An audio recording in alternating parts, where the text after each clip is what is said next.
Hi, and welcome to episode 70 of the Give Me a Crown Knitting, Spinning and Bits and Pieces podcast. I'm coming to you from the central west of New South Wales in Australia, and my name's Niina, also known as Give Me a Crown across the internet. Today is Monday, the 29th of May 2017, and it's lovely to have your company. I have been getting up to a lot of crafting recently, so I will have some knitting and some spinning and some bits and pieces for a change. So I look forward to sharing all of those with you. But before we get on to what I've been working on, I have a giveaway to announce. So through this podcast, I've had the pleasure of getting to meet, not necessarily in person, but at least virtually, a lot of lovely people. And Jellybean's mama is one of those. She has been dyeing her own yarn for a long time, but she has recently decided to open up an Etsy shop and sell some of her yarn to everyone out there. So her yarn shop is called Daydream Yarns, and she has kindly donated a mini set to Give Me a Crown viewers. So in the mini set, there are 4 skeins of her Shelley base, which is 100% superwash merino, and 2 skeins of her Town sock base, which is 75% merino, 25% nylon, and I think they're gorgeous. The dye job that she does is incredible. The saturated colors are super saturated and a lot of fun and great combinations of color, and they're very soft. She sent me a set of these minis as well, so I've already knit one of them into my sock yarn blanket that I'll share with you later, but it was an absolute pleasure to knit with, and these will be going off to a lucky viewer out there. So in order to win this mini set, you need to go over to the Ravelry group for Ravelry group for Give Me a Crown, and I'll set up a thread in there, and the prompt will be to go and check out the Daydream Yarns Etsy shop and let us know what your favorite yarn is in the shop, and then you'll be in with a chance to win. So I will put all the entrants into a hat, and I will draw for these minis next week, and all of these will be going off to one lucky prize winner. You do need to be a member of the Give Me a Crown Ravelry group to enter, but there's a little button in there, so it's nice and quick and easy to join if you haven't done that already. Thank you so much, Jellybean's mama, for your wonderful donation to the podcast, and all the best with your yarn selling. Next up, I want to announce a new knit along or craft along, and it's going to be an anything goes knit along. I've been trying to think of something clever and wonderful to encourage everyone, but I'm interested in getting encouraged by all of you. So what I'm going to do is, from the 1st of June to the 31st of July, there will be a thread open for the Anything Goes Knit Along, or KAL, and I ask that you share some of the projects that you're working on. So for any finished objects that you enter, you will be put into the prize draw, and feel free to chatter in the thread as well. That's fine by me. But what I ask for the finished objects is that it be at least 50 grams worth of a project, just to sort of be a bit fair, but I don't mind when you started it, as long as you finish it during the 2 months of the knit along. And when you enter, just provide a short paragraph, or more if you feel like it, about your inspiration for that project. So by paragraph, I mean at least a couple of sentences, because what I'd love to know is what inspired you to start that project, and whether it be the yarn, whether there was something about the yarn that called out to you, or the pattern, or the reason that you were knitting it, so whether it was for yourself or for a gift or what have you. So I'm just looking for a little bit of inspiration from out there, and maybe by the chatter that eventuates, other people will also get inspired and find new patterns and yarns that they're interested in. So you can knit, crochet or spin in order to enter a finished object, and I'll make sure that all the information is at the top of the thread in the Ravelry group, so that it's all clear what's going on, but feel free to ask me questions in there once I open that thread if you like. As a prize, I have this wonderful skein. So this is from Dingo Dyeworks over in Western Australia, and it is the Fair Dinkum fingering weight in the Uluru colourway. It's a gorgeous, gorgeous skein, and that will be drawn as a prize, and I'll see if I can get a few more prizes arranged over the next few months, but at least one prize will be up for grabs. So then on to what I've been working on. Now, if you have been following me on Instagram, you will know that I finished up my skirt. So this is my finished Tweel skirt, and it doesn't quite fit into frame, so I'll put some pictures over the top of this while I chat about it. This is a pattern by Hanson. It's a paid for pattern on Ravelry, and the reason that I knit this was because I wanted to knit a skirt, and I'm pretty sure that it was Jellybean's mama who was chatting about knitting a skirt almost 2 years ago now, and that was the reason why I've been sort of pondering about knitting skirts for a while. But I've also been wanting to do some cabling, and this pattern gave me a little bit of both. So I got not only my skirt fix, but I also got my cabling fix. It's definitely not an easy pattern. I wouldn't class it as a beginner friendly pattern or anything like that, just because there's a lot going on. There's a lot of patterning, there's a lot of cabling, and a lot of concentration to make sure you know where you are, what you're doing. But it is a very well written pattern, so if you're comfortable with cabling, then you'll have no problems with this. The pattern gives you your rest points as you go along, but it definitely cured me of my need for cables for a little bit, but I'm super happy with the result, and I just think that the texture is incredible in here. I didn't use a cable needle at all in this pattern. I decided to just do cables without a cable needle, and there are a bunch of tutorials on YouTube about how to do that and online. I have a feeling that the one that I followed might have been a years older tutorial from her blog, but I just sort of rearrange the stitches as I go to knit them, and I kind of pinch on my stitches just to make sure that they don't go flying off and dropping a few rows while I do that. But it's a lot quicker when you've got this many cables to look after than having a cable needle at the ready the whole time. I knit this using Bendigo Woollen Mills's Luxury 8-ply, which is a DK weight yarn in the Koala colourway, and I ended up breaking into the third ball of yarn that I had because the balls have 200 grams in each of them, so I ended up starting the third. So it was kind of good that I had it. I could have finished the skirt a little bit earlier to avoid it, but I really like the length that it turned out.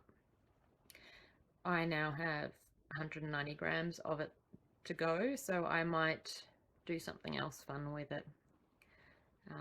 Not entirely sure what yet, but as I was alternating the skeins, I did do a few rows where I was changing the yarn each row between the two balls, but you can't tell, and I haven't had any problems with this luxury line of yarn when I've used it before with colors changing or anything like that. So it's their dye job is good, I guess.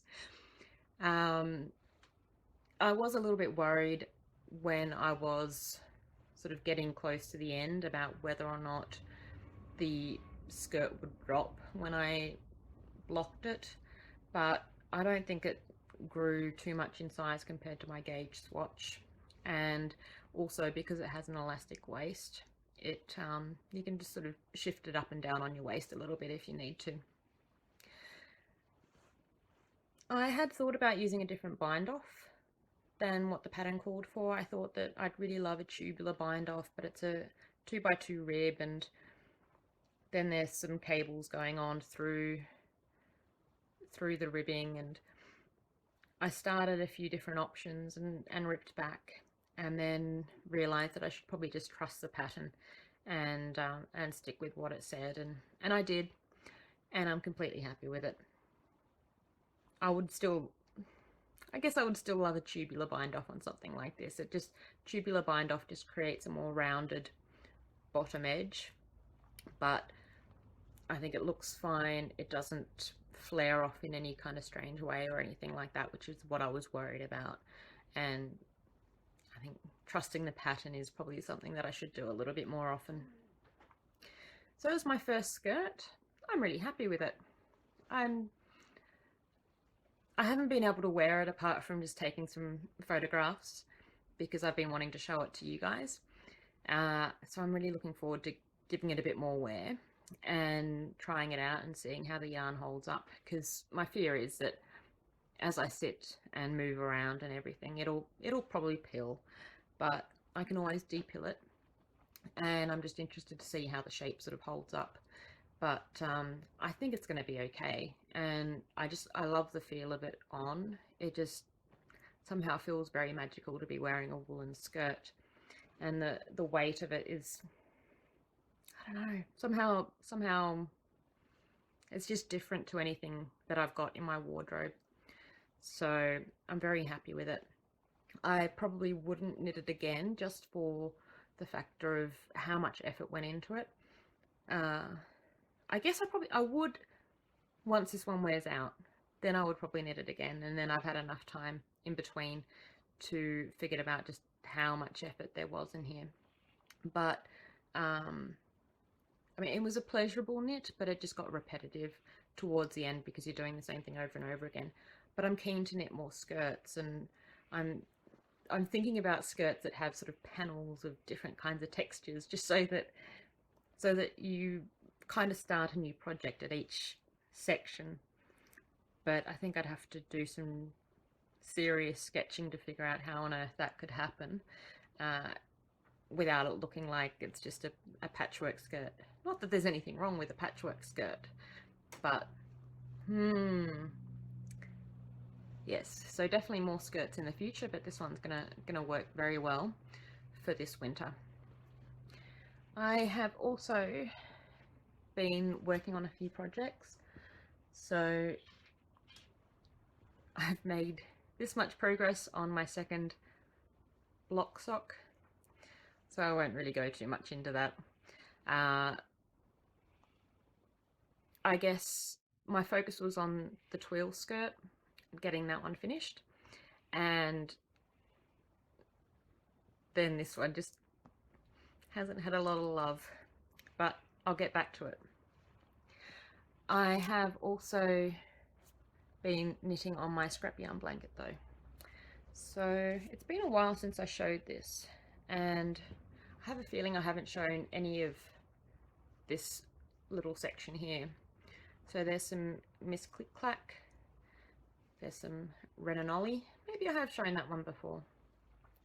There's another Miss Click Clack, there's another Wren and Ollie, and those Wren and Ollies are from the mini set that I won recently, so I've got a few more of those to go in here at some point. This one is a Circus Tonic handmade in the Fairy Wren colourway, I think. Something Wren. I'll have it in my show notes. The show notes can be found at givemeacrown.com/podcast, but I might also try to put them underneath the YouTube video this time and see if that helps some people find some of the information. And then this one is one of the Daydream Yarns minis. So gorgeous saturation of colour in there. Absolutely love it. And of course the way that this knits up is very different to how a sock would knit up, but I love the way that those stripes sort of occur in there. They'd be very different on a sock, but I think it's wonderful for the blanket. So I'm halfway through, I think, one row, and I've got 1, 2, 3, 4. 1, 2, 3, 6.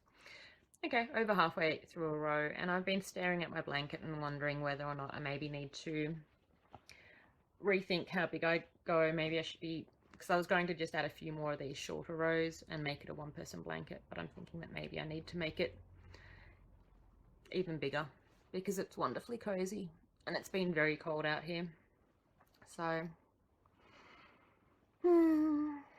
decisions.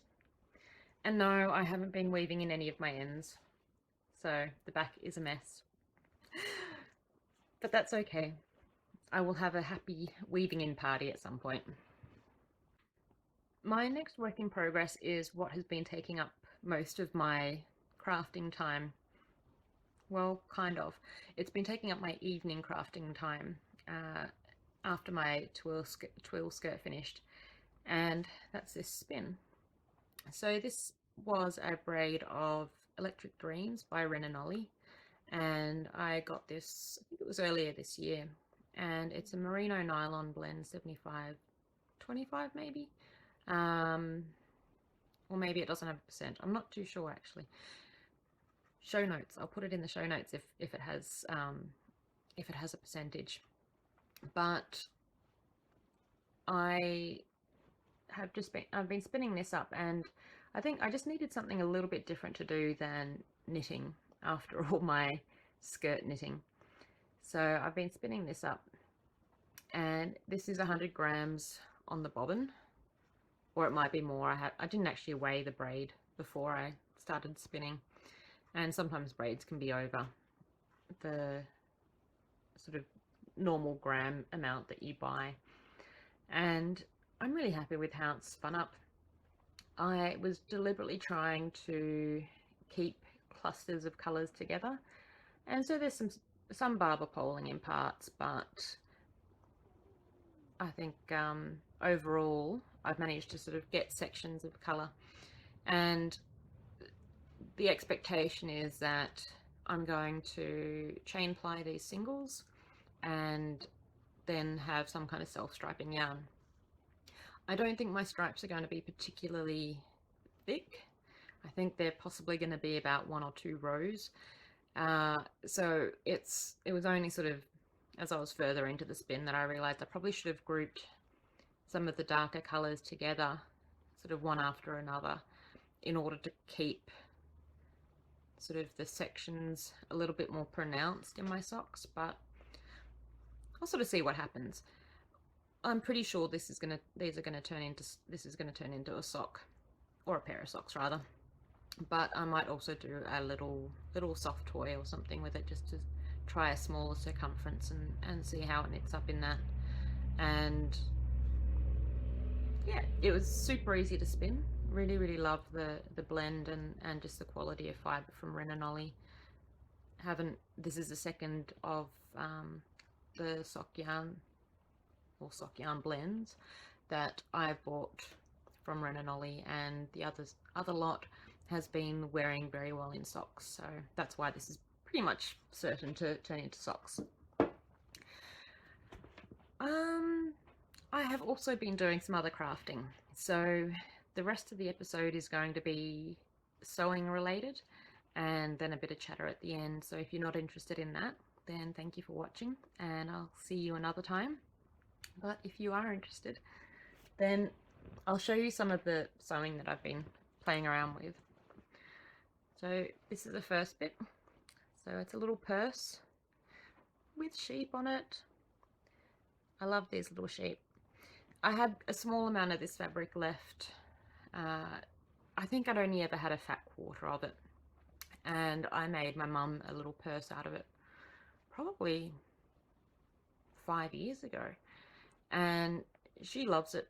She uses it all the time. It sits in her handbag and she takes it everywhere. And I've been meaning to do something for myself from this fabric. And I had this clasp, this purse clasp that I bought from Daiso in Sydney, which is a Japanese sort of dollar shop, but I think everything's $1.95 or something. And I sort of followed the instructions and made it. Not entirely convinced that I followed the instructions correctly, because the instructions weren't particularly helpful, but it kind of works. It's a little bit funny on the top, but I think just for keeping small little objects in, it'll be okay. I meant to do it for stitch markers, but I'm just not entirely convinced that they're going to stay in here based on how the clasp sits. So I think I might put some larger notions in there and pop that in a project bag. My next bit of sewing, oops, something fell off my table. My next sewing project is a pair of leggings. They're sort of slightly wild leggings.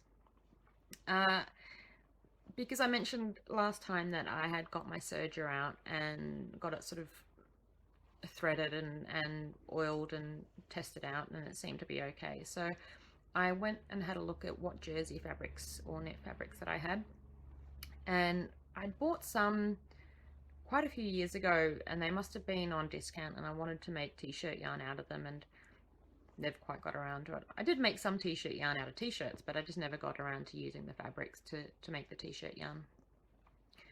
And so what I decided to do was a pair of leggings, because it's been getting colder and I wear leggings underneath jeans, and I just thought it might be a fun project to try. So I got a pair of leggings that fit me, and I decided to use that as a template for these leggings.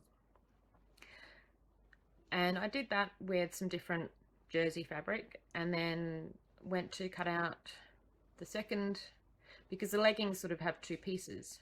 There's one leg and another leg, and then you just sort of join them up through the middle and down the legs. So they're pretty easy to do. But after I'd done one leg, I realized that my fabric wasn't enough to do the other leg. So that was a bit of a problem. It's been a while since I made any clothes, so I didn't really, I eyeballed that it seemed to be enough fabric, but I didn't really measure it properly.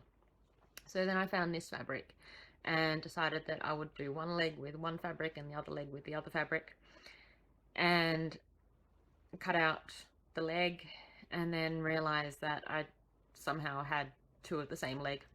So I'd forgotten to mirror the fabric, like sort of flip it over and do the other side of it. So then I had to cut out a third leg. So the third leg was from the same fabric as the second leg, and so I ended up with matching legs, which is possibly for the better. It's a bit of a wild fabric. I'm not sure I'll ever wear these out. They're not really my kind of style, but it's probably better that there are two of the same leg rather than two different fabrics. But it just reminded me that there are some steps that need to be followed when cutting out fabrics for clothes. So I managed to do that, and then sewed various bits and pieces together. I was essentially just looking at the pair of leggings that I had and trying to sort of mimic how everything was done on there. You probably can't sort of see, but there's a few lines of stitches in there, and they're not sort of so super that I did with my sewing machine, but jersey fabrics are hard to knit with, and hard to sew with. So it was just a bit of practice, and for the purposes that I need these for, it's perfectly fine. I'm not too worried about anyone critiquing my seams. So my next project for sewing was from this fabric. So I bought this fabric with sheep on it. I think it was around this time, a little bit later last year, and it was in the sales. It's a flannelette sort of fabric with sheep on it, and I bought it specifically with the intention of sewing pajama bottoms, and I had an idea of what pattern I would use, and it was from a magazine that my aunt had ordered for me. So it's a Finnish magazine, but look at those pajama bottoms. I mean, you can see why I was attracted to them. They have gorgeous sort of Fair Isle style wintry fabric on them, and I wish I could find a fabric like that, but I can't. But so the pattern for those pajama bottoms comes in this sort of thing, and it's a bit of a monster because they have lots and lots and lots of different pattern pieces for different garments from the magazine, all on the same huge sheet, and this folds out a few times. So I'd never done any sewing from one of these, but I decided to give it a go, and it took me a long time to figure out where my pieces were on here. There are little codes, but the codes don't necessarily match up with anything in the vicinity, but I managed to sort of figure it out and then to do some sewing, and I made pajama bottoms. So these are not going to fit, and I don't have, there's some buttonholes at the top here to put some satin lace in, or satin ribbon, not lace, through, and I haven't done that yet, but I have to pick some up soon and I'll pop it in. But it was a fun project. It wasn't that hard. It only had about 8 steps in it, and one of those steps included putting these sort of cuffs on the legs, and I've got some piping in there, so some nice bright yellow piping, and it's not meant to be piping. It's meant to be bias tape, just sort of folded over and as a little feature detail. But I'd been watching Inside Number 23 with Katie, who had been showing off her piping, and so when I looked at the instructions, I just thought it said piping. So because it's in Finnish, and I was not necessarily reading the Finnish as closely as I should, and so I ended up making my own piping and figuring out how to get it in here. And I had a few mishaps with, or I had a mishap with how I lined it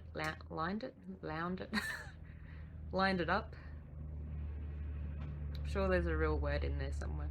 How I did the lining up of the cuff seam, but after I sort of slept on it and thought about it, I figured out how to do it and tested it out, and it worked.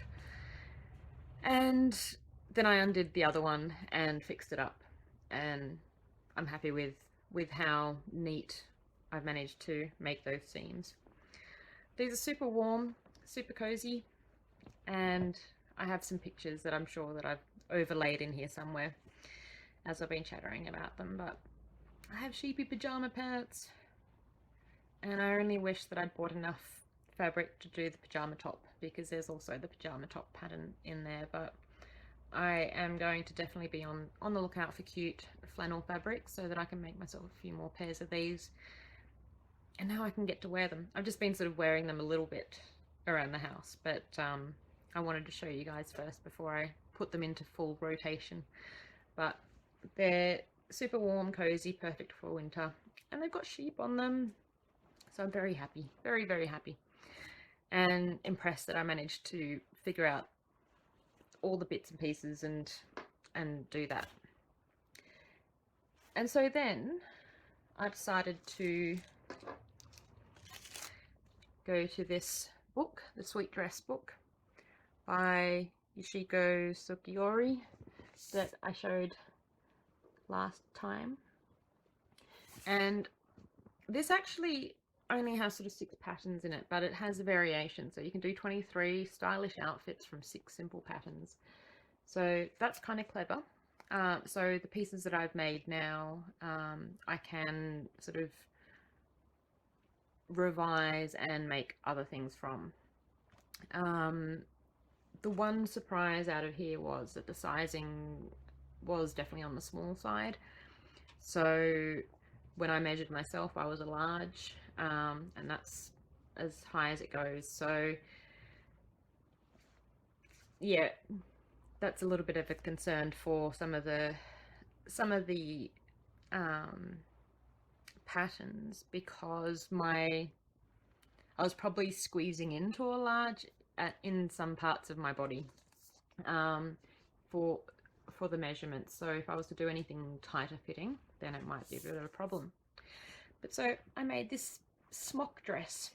So it's a bit hard to see here because it's only the top part, but I will have some pictures in here. It looks a little bit like I'm wearing a curtain, and I think I am wearing a curtain. I had picked out some other fabric from my stash to make this with, but when I went to measure it out, I realized that it was too narrow, and so I couldn't get the full width of the skirt panels or the dress panels into the width of the fabric. So I had to find a second type of fabric, and this one at least has little brown flowers on it, and I think it was a curtain. It's a sort of thicker cotton, but it surprisingly doesn't wrinkle too much, so I'm not too sure exactly what it is or where I got it from or what the purpose of it was, but I think it was a curtain. Well, a curtain fabric, not necessarily that it hadn't been turned into a curtain. It just looked like curtain fabric because it was incredibly wide. I think it was about 2.5 meters wide, and it had thick white panels down the edges. So to me, that just somehow makes me think that it might have been curtain fabric. But so I had a look at this, and I'll see if I can show you the original.